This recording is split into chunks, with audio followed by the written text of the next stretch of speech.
Welcome into WagerTalk TV. I am Drew Martin, joined by Marco in Vegas on Twitter, Marco D'Angelo, and at B Leonard Sports on Twitter, Brian Leonard, both from WagerTalk.com. And we're talking some Big Ten football today, guys. We got the Minnesota Golden Gophers, the Cinderella, so to speak, got their eyes on the playoffs at Iowa, the Hawkeyes, the home favorite here, actually. Iowa laying 3 at home. Some people surprised by that out there. 44 being the total.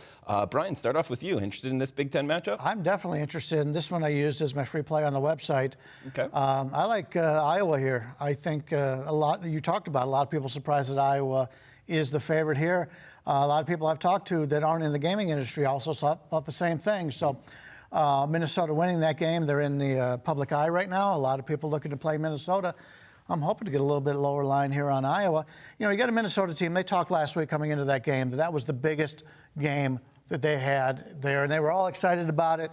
And they got the victory. They stormed the field. And now they got to go and face a very physical Iowa team who is off of a loss. And Iowa hasn't played as well as of late, but you know what you're going to get out of Iowa. They're going to ram it right down your throat. They're going to play great defense. And you're getting them at home here in a situation that I think favors them tremendously. I thought, you know, I know you do your sandwich game of the week. I thought this may have been one. There's a couple out there that you had some choices on, but yeah, I think Iowa's the better team. The stats won't tell, or the rankings won't tell you that, but the stats will tell you that. And both these teams have a huge home-road dichotomy. If you look at what Minnesota has done on the road this year, they've played weak opposition, very weak opposition. Iowa at home has been tremendous. I like Iowa here. I think they win this game by double digits. Yeah, Iowa City's a tough place to play, Marco. You agree with Brian here, liking the favorite? You're not going to be happy. I agree 100% with Brian in this one. Redo. You know, and this is a spot where, you know, you talk about situations, and it wasn't a sandwich game because Minnesota has Northwestern on deck. If they would have had the Wisconsin game on deck, Iowa, yeah, probably what I was thinking. But the spot is here a different reference. And to me, as you talked about, it was the biggest game for Minnesota. I call it the statement game because they were disrespected. This was a team that was undefeated and was ranked 17th going into that game against Penn State. Granted, we know the magnitude of the game, but they also had a chip on their shoulder. They wanted to prove to the world on a national stage that we're for real. And let's face it, after you have such a satisfying win, and as I was watching the game, I was like, either way, I'm going to be going against Minnesota in the next game. But I'm sitting there thinking, if Penn State punches that last drive in, you know, we might be taking our rubber bands off on Iowa next week because it would be also the dream crusher effect, you know, that letdown, plus the fact the way they led the entire game and to lose it at the end. I thought for sure Penn State would put it in, but they got the win.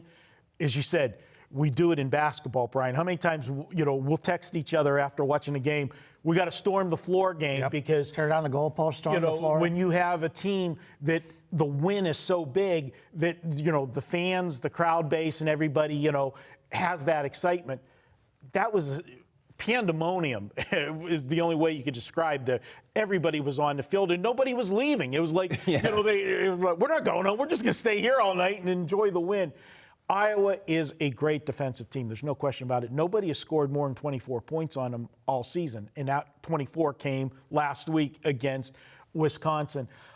Wisconsin moved up and down the field. If you look, though, at the yardage, they put yardage up. Wisconsin did, but yet that Iowa defense is that, you know, between the 20s. They tightened it up. They didn't let them get into the end zone.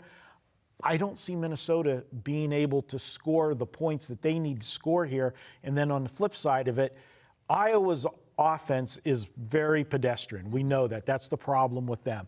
So this is one of those correlated, you know, parlay. You're not going to win with Iowa in a shootout. So if you're looking at it, you're going to be looking at the total. And the fact Vegas has set a total to me, the total they set to me tells me Iowa's the side because the total was shaded to the under, in my opinion, and that favors Iowa. I like Iowa here. This is probably a game that's going to be on my card this weekend.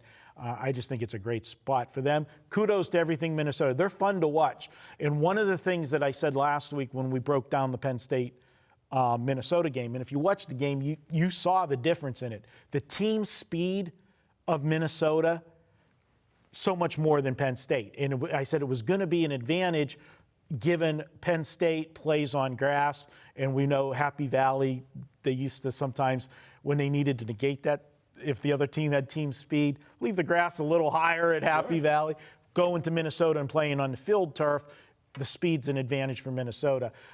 They're not going to enjoy that advantage as much this week against an Iowa team. All right, great breakdown, guys. Sounds like, they're going to sink the boat this weekend. row your boat, baby. Good coaching Better matchup. bring a motor this week. All right, guys, great breakdown.